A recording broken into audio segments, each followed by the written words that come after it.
কৃপা বর্ষিত হোক। মন্ত্রী, আমার রাজ্যের সব সংবাদ কুশল তো? হ্যাঁ মহারাজ, দিন দিন রাজ্যে ধনীর সংখ্যা বাড়ছে। হ্যাঁ, ধনীরা প্রায় প্রতিদিনই আরো। সে কি, তা কি করে সম্ভব? আপনার দয়ায় অনেকেই ভয় দেখিয়ে চাষির জমি ছিনিয়ে নিয়ে বেশি মূল্যে বিকোচ্ছে মহারাজ। যারা ধনী তারা ওই সাগর পাড়ের ব্যবসায় মহারাজ আরো ধনী হচ্ছে। আপনার দয়ায় চারিদিকে বড় বড় মন্দির, আর সেখান থেকে বিদূষককে দেখছি না কেন?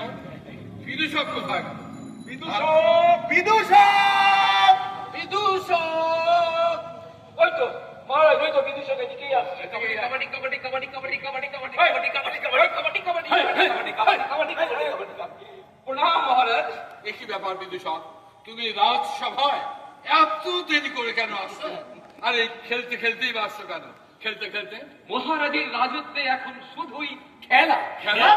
হ্যাঁ মহারাজ, সারা দেশ জুড়ে শুধু খেলা খেলা খেলা। এই তো মেয়ে বউরা খেলছে ছু, আর পুরুষরা খেলছে কাবাডি কাবাডি কাবাডি কাবাডি কাবাডি কাবাডি কাবাডি কাবাডি কাবাডি কাবাডি কাবাডি কাবাডি। সে কি, এ খেলছে কেন? এ খেলছে কেন? কাজ নেই, কোনো কাজ নেই। কাশি। শান্তি। সারা দেশ জুড়ে শ্মশান আর কবরের শান্তি।